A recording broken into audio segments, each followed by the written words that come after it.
सब लोगों को सबसे पहले मेरा नमस्कार। बहुत दिनों मैं अभी कभी अपना नाम नहीं बताता हूँ किसी को, लोग जानते होंगे या नहीं भी जानते होंगे। बहुत दिनों से मैं आप लोगों के सामने नहीं आ रहा था। उसका कुछ कारण था, क्योंकि हम लोग कुछ काम कर रहे थे, बहाली पे काम कर रहे थे। हम लोगों ने सबके बातों को देखते हुए और अपना पक्ष को भी रखते हुए काम आगे बढ़ाया। हमारे जो नेतृत्व करता हैं वो डी के सिंघानिया हैं, अनुभव राज हैं, वही हैं और वही रहेंगे। तो सारे मुद्दों को हम लोगों ने ख़त्म करके रिजल्ट में अपनी सबसे अच्छी पहल बना रखी थी कि फर्जीवाड़ा ना हो। लेकिन अभी का जो सिचुएशंस हैं बीटीएससी को लेकर के, वो गज़ब ही हैं और कुछ कहने योग्य वाली बातें नहीं हैं उसमें। सबसे पहले हम मुद्दा देखते हैं अगर, तो बीटेक वाला अगर मुद्दा देखा जाए सबसे पहले, तो आज बीटेक की सुनवाई हुई, जिसमें हमारे आयोग के वकील ने पासवर्ड मांग लिया।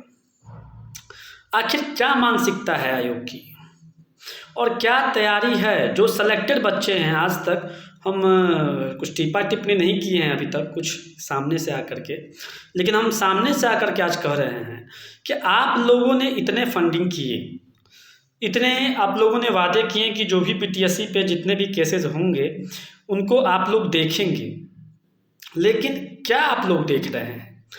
जो बीटीएससी इतना बड़ा मुद्दा था और उसमें बीटेक इतना बड़ा मुद्दा था, बीटेक उसके लिए, उस केस में आप इंटरवेन किए ही नहीं थे। आखिर आप फंडिंग का क्या कर रहे हैं? मैंने आपको फंडिंग नहीं किया, लेकिन मैं पूछ तो सकता हूँ कि आप बहाली को देख रहे थे। हम लोग भी निश्चिंत थे कि सारी जितने भी केसेस हैं वो आप देखेंगे, लेकिन आपने 30-35 लाख रुपया गमन करके 5,000-6,000 वाला वकील जो रख दिया है, उससे क्या होगा? कुछ ऐसे भी हैं चयनित छात्र संघ के लोग जिन्होंने बोला था कि आयोग पे हमें भरोसा है। आयोग क्या कर रहा है? आज के जो बहस हुई है बीटेक वाले मैटर पे, अगर उसमें आयोग 2 शब्द भी कहता तो स्टे हट सकता था, लेकिन उसने सीधा पास ओवर मांग लिया। आखिर आयोग की मंशा क्या है? आयोग के वकील की मंशा क्या है? इसको समझना हम लोगों के लिए बेहद ज़रूरी है। अगर हम लोग नहीं समझ पाते हैं आयोग के मंशा को, तो कहीं ना कहीं हम लोगों के लिए ये घातक सिद्ध होगा। जो भी चयनित हैं, अचयनित हैं, हम उसके लिए कुछ कहना नहीं चाह रहे हैं, लेकिन आप लोग को ये समझना होगा, ये बूझना होगा, ये जानना होगा कि आखिर क्या है, क्या क्राइटेरिया है।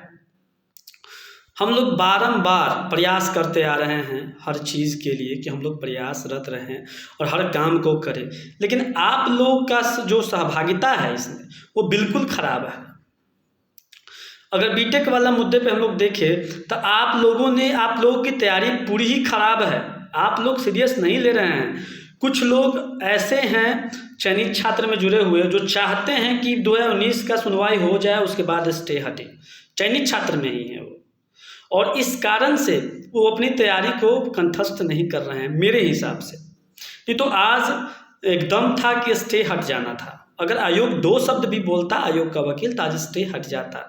या आयोग की मानसिकता कहें या चयनित छात्रों का पेट भरनी कहें, क्या कहें, आप लोगों ने क्या किया?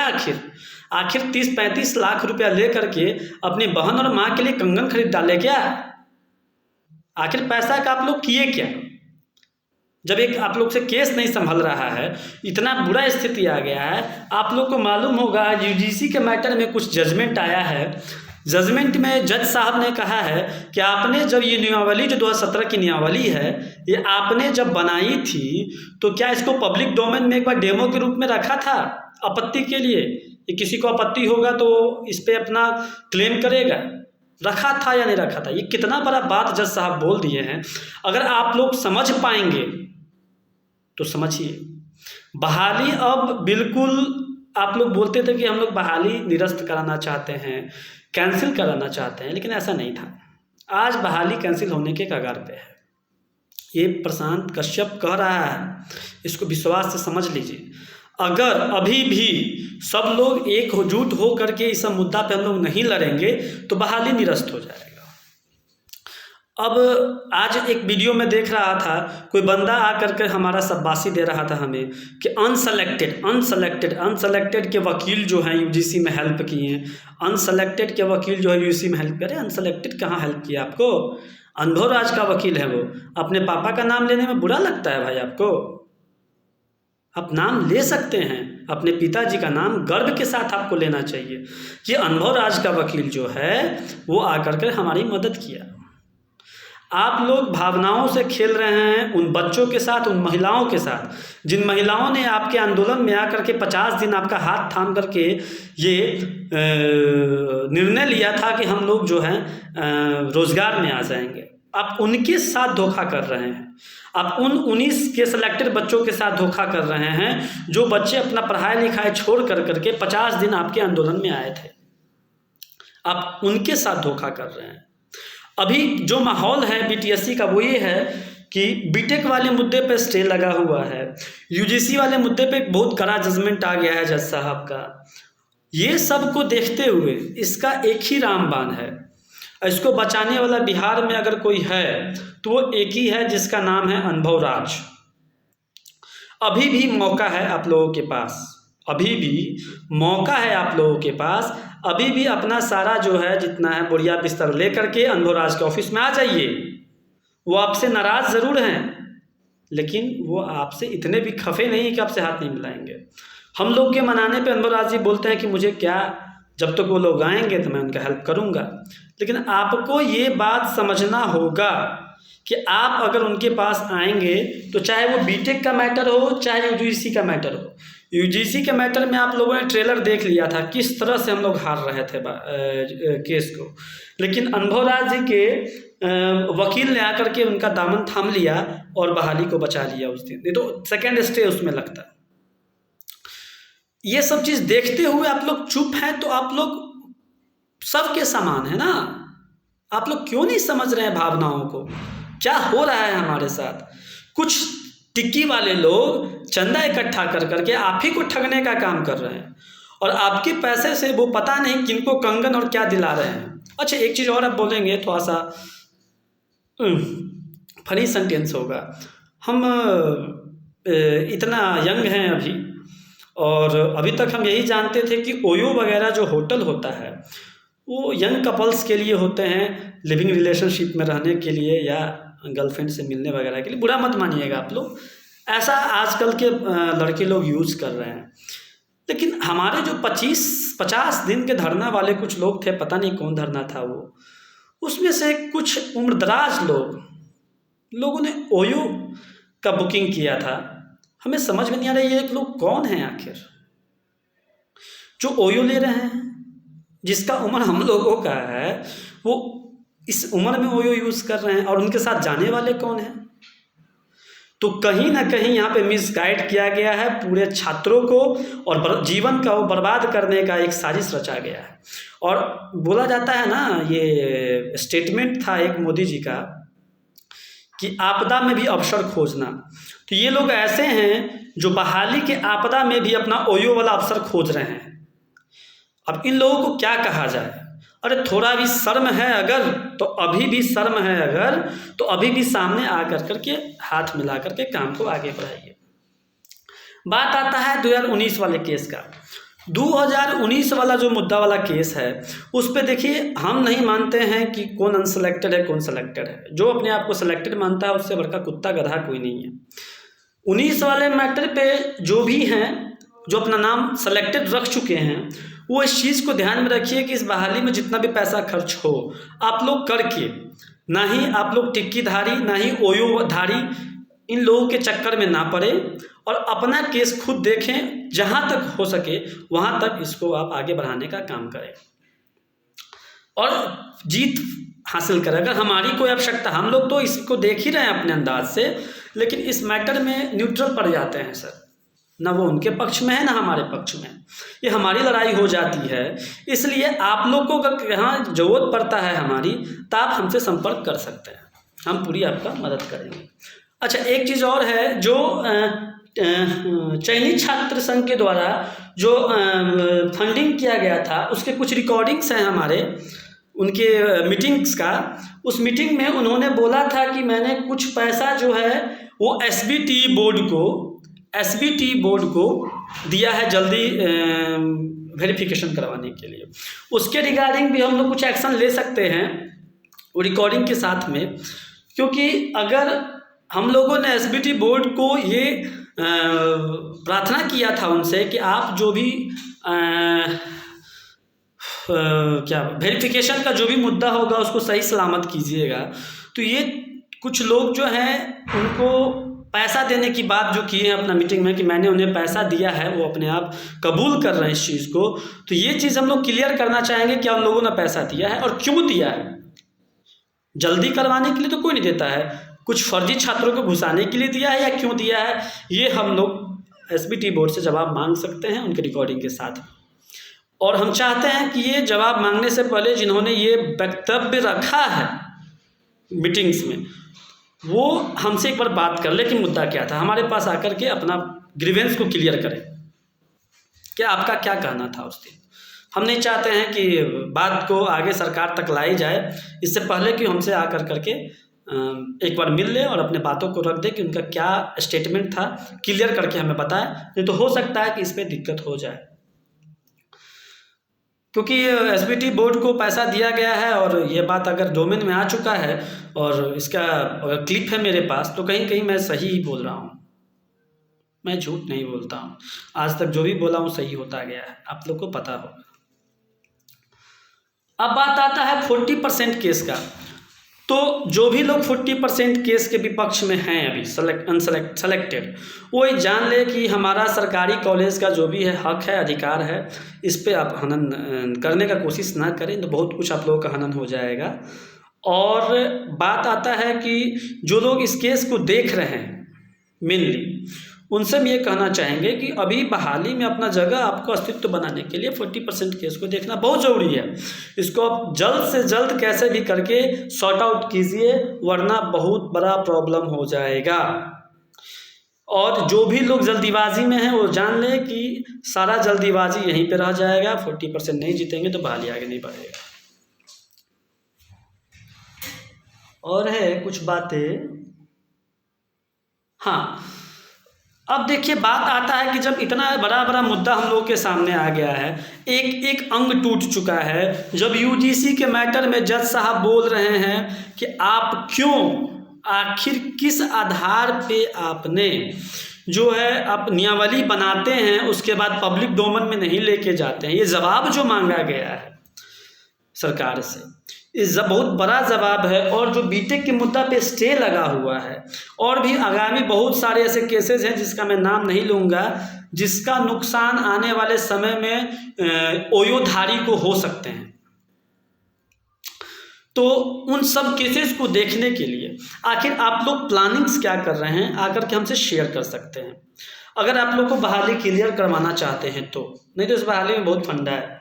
अगर मैं आपसे प्रॉमिस कर रहा हूँ, खुले मैदान में प्रॉमिस कर रहा हूँ कि आप सारा बागडोर हमारे हाथ में दे के देख लीजिए, सारा केस हमारे हाथ में दे के देख लीजिए, दिसंबर लास्ट तक मैं आपको हाथ में रिजल्ट दे दूंगा। दिसंबर के लास्ट तक मैं मेरिट लिस्ट निकलवा दूंगा। ये आप लोग स्क्रीनशॉट ले लो, स्क्रीन रिकॉर्डिंग कर लो। अगर सारा चीज़ हमारे हाथ में आ जाता है, आप लोग हमारे अनुसार कार्य करते हैं, तो दिसंबर के एंड तक, अभी भी बोल रहा हूँ, दिसंबर के एंड तक मैं आपको मेरिट लिस्ट हाथ में देने का काम करूँगा अनुभव सर के नेतृत्व में। तो आप लोग अपना कृपा करके देखिए, मेरा बात का बुरा मत मानिएगा, गुस्सा हमको भी है आपसे। आप लोग कृपा करके अपने जीवन को देखिए, जो हालात हो गए हैं अभी उसको देखिए कि किस स्थिति से ये बहाली गुजर रहा है। हर चीज़ को आप लोग हल्के में लेके चल रहे हैं।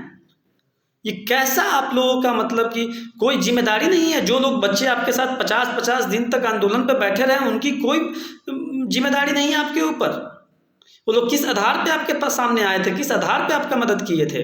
आज देखिए उनको आप अकेला छोड़ दिए हैं, उनसे पैसा इकट्ठा करके उनका लड़ाई लड़ रहे हैं। आज बहाली में स्टे नहीं लगता, रिजल्ट आया रहता, सब लोग ज्वाइन किए हुए रहते। ये सारा गलती कौन है, किसका है? आपका है।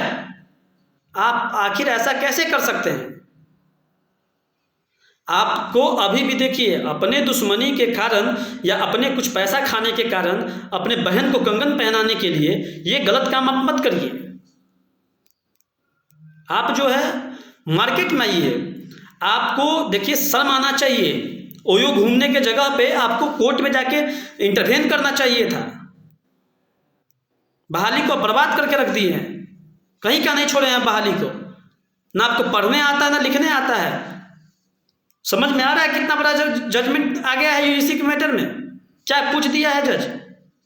आप लोग को ये समझना होगा। पहले आप लोग को अभी भी मौका दिया जा रहा है संघ की तरफ से, हमारे संघ की तरफ से जितने भी काम किए गए हैं सारे सराहनीय हैं। हर मुद्दे पे आकर के आपके बंदे बोलते हैं कि अनसेलेक्टेड के जो वकील हैं बहुत मदद की हमारा। अनसेलेक्टेड नहीं, अनवर आसर के वकील हैं वो तुम्हारे फादर हैं। नाम लेने में शर्म आता है। आप लोग को अभी भी कहा जा रहा है कि इस मैटर पे कृपा करके आप अनुभव राज सर के नेतृत्व में, यानी हम लोगों के नेतृत्व में आकर के संज्ञान में ले दें इस सब मैटर को। हम लोग दिसंबर में बहाली क्लियर करवा लेंगे, ये आपको प्रॉमिस कर रहे हैं। सब कुछ क्लियर हो जाएगा। अब आपके पास कोई ऑप्शन भी नहीं बचा है, जान लीजिए। जैसा जैसा जजमेंट आ चुका है आपके पास कोई ऑप्शन नहीं है हमारे पास आने के बजाय। अगर अभी भी आप ऐसे कर रहे हैं तो ठीक है, जो होगा होगा। सभी बच्चे लिखित परीक्षा के लिए तैयार हो जाएं, क्योंकि बहाली हमारे कब्जे में आ गई है। लेकिन हम लोग भी चाहते हैं कि बहाली क्लियर हो पुराने पैनल पे। सच बता रहे हैं, आप लोग ऐसे कीजिएगा तो नहीं हो पाएगा। आपको हमारे साथ आना होगा, आपको दुहरिया वकील नहीं रखना होगा, आपको अपना पूरा पैसा खर्च करना होगा, तब जा कर के हम लोग एक मंच पे आकर के अपना मांग को रख पाएंगे। और जो भी केसेस हैं हम लोग देखते रहें। स्टे हटवाना सबसे मेरा प्राथमिकता है, सबसे बड़ा। ऐसे हम लोग कोशिश कर रहे हैं कि अगला सुनवाई में स्टे हट जाए। लेकिन अगर आप लोग हमसे आगे, हम लोगों से आकर के इस मैटर पे बातचीत करके और अच्छा काम करेंगे तो मजबूती बढ़ेगा, हम लोग का ईगो खत्म होगा।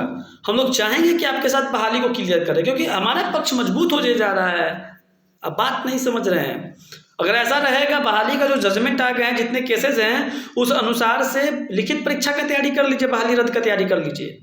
99.9% बहाली रद्द हो सकता है यहाँ से, अगर कोई चाह लिया तो। आप समझ सकते हैं हम क्या कहना चाह रहे हैं। तो इस चीज़ को समझ करके आप लोग को अभी भी मौका है। देखिए, खुले पोडियम पे आकर के इसीलिए बोल रहे हैं कि सब बच्चा ये जाने कि बिहार पॉलिटेक्निक छात्र संघ हमेशा सबके हित के लिए लड़ा है और हमेशा सबका हित का काम किया है। तो आप लोग ये जानिए, आपके हित के लिए बोल रहे हैं। आप लोग देखे ही हैं, देखते ही हैं कि हम लोग कैसा कैसा काम करते हैं। आप लोग जानते ही हैं सब कुछ, उसके बावजूद आप लोग ऐसा कर रहे हैं। कौन करेगा इसका भरपाई? कौन करेगा जो अभी नुकसान हो चुका है छात्रों का? जो महिलाएं आपके साथ बैठ करके आंदोलन कर रही थी, उनके भविष्य का क्या होगा? उनका क्या गलती है? सब आप लोग उन लोगों का जीवन को बर्बाद कर रहे हैं, क्योंकि आप लोग 4 पैसा कमा रहे हैं और यो जा रहे हैं, लेकिन उनके पास अभी कोई ऑप्शंस नहीं है। आपको ये बात समझना होगा, जानना होगा। आप लोग कृपा करके या तो अपने स्तर से देख सकते हैं, नहीं अरे नहीं ज्ञान है तो हम लोग से पूछ लीजिए आके एक बार पूछ लीजिए क्या करना है उसमें। बहाली रद्द होने से बचाना है आप लोगों को, तो कृपा करके एक साथ मिलकर काम करें। बहाली हम लोग दिसंबर में क्लियर करवा लेंगे, हैंड ओवर कर दीजिए। Thank you so much. और सभी छात्र बच्चे जितने भी हैं, अभी देखो भाई, कैसे मैं बताऊं, हनुमान जी ही नहीं हो किसी ना चीर के बता दूं। मैं भी चाहता हूं कि बहाली क्लियर हो या ना हो, मेरा ये बहाली क्लियर मैं भी करवाना चाहता हूं। लेकिन आपके जो क्या बोले ओयोधारी टिक्कीधारी लोग जो हैं नेतृत्व करता, वो लोग बहुत गलत काम कर रहे हैं आप लोगों के साथ। ये आप लोग को धीरे धीरे समझ में आ भी रहा होगा।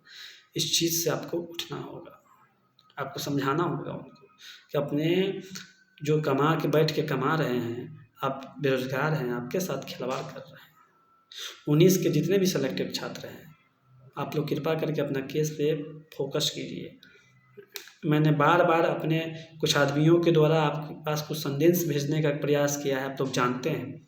हमेशा हम कॉल करवाते रहते हैं, ऐसे करो वैसे करो ऐसे करो, जहाँ जहाँ से हमको लगता है फॉल्ट है वहाँ बताते रहते हैं। आप लोग कृपा करके उस पर ध्यान देकर संज्ञान में लीजिए। बहाली हम लोग जल्द क्लियर करवा लेंगे। धन्यवाद।